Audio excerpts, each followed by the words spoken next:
So I had to run some errands today and I had some more downtime in the car, and I was thinking about how to talk to somebody who is not wholly gone, but somebody who's maybe you have a relationship with, you're a friend of, who is pro-Russian or spouting pro-Russian talking points.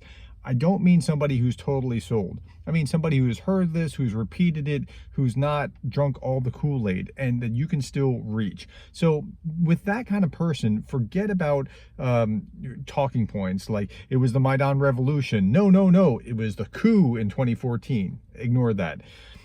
It was NATO started it. No, no, no. Russia invaded in 2022. It's true, they did, but don't worry about that. There are Nazis in Ukraine. Don't try to counter with how many Nazis are in Russia. That's not going to help. Go to reality. Okay, so when I say reality, like if I asked you, just as a metaphor, to define a friend, you could tell me what a friend is. Like think about that characteristics and attributes of a friend. I'm going to give you a couple seconds. Okay, think about what a friend is. Okay, so a friend is somebody who will, and you've probably answered a few of these things. Somebody who will be there for you, somebody who will listen to you, someone who will help you in a pinch, still maybe help you move or you know, bring you something when you're sick or something. They care about you, right? So you know what a friend is. Now, what I'm asking you to do is to define reality for them in a way that they understand, okay? So they understand what a friend is. They also understand what the bad guys are in a war type of situation. So help them understand that. And remember, you're not trying to win the point, you're trying to win your friend, right? So you're trying to help them. You're calling out the best in them, what they already believe about themselves and how they would see things if they weren't kind of bewitched. It's almost like there's a witch has put a spell on them when they're repeating these kinds of talking points. Okay, so who are the bad guys? Are the bad guys the ones that commit the war crimes, or are the bad guys the ones that are trying not to cause civilian casualties? Now, you might have to issue, you know, have some qualifications, because they, you know, if they're reading a lot of RT and stuff, then they're reading that the Ukrainians are war criming against Donbass and that kind of thing. But okay, we can cross that bridge later. Are the good guys targeting innocent civilians, or are the bad guys doing that? And then we can point them to where they're targeting it. Are the good guys targeting residential buildings where people are sleeping and people are just killed by missiles at night in residential homes? If so, then, you know, maybe you want to rethink what good guys are, but you get my drift, right? So ask them these questions, and don't even point to scenarios yet. Just ask them who's doing what.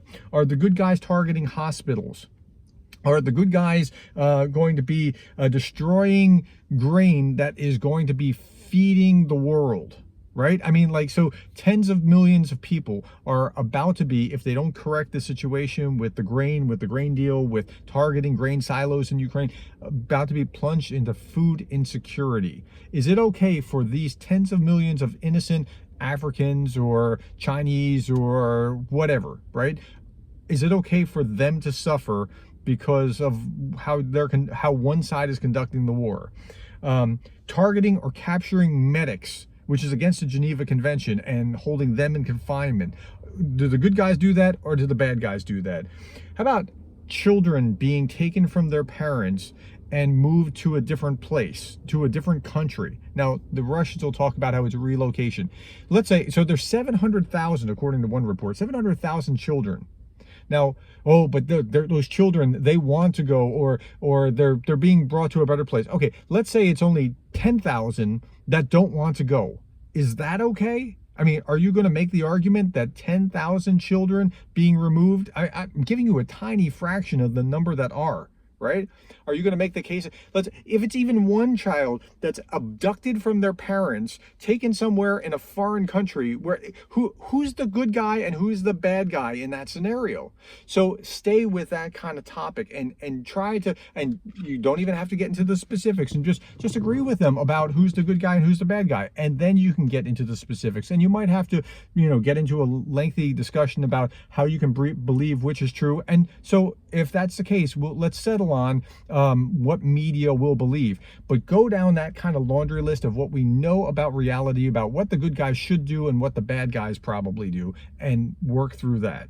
Okay, I hope that helps you understand how to reach someone. Now, this isn't going to work for somebody who is like totally sold Russia all the way kind of thing, or the US is totally bad and so Russia must be right. It's not going to work for that. But somebody who's just kind of not understanding what's going on and trying to repeat talking points that they heard somewhere, somebody say on YouTube or in the media or something, it will help with them. Okay, I hope that helps you understand how to reach those who can be reached.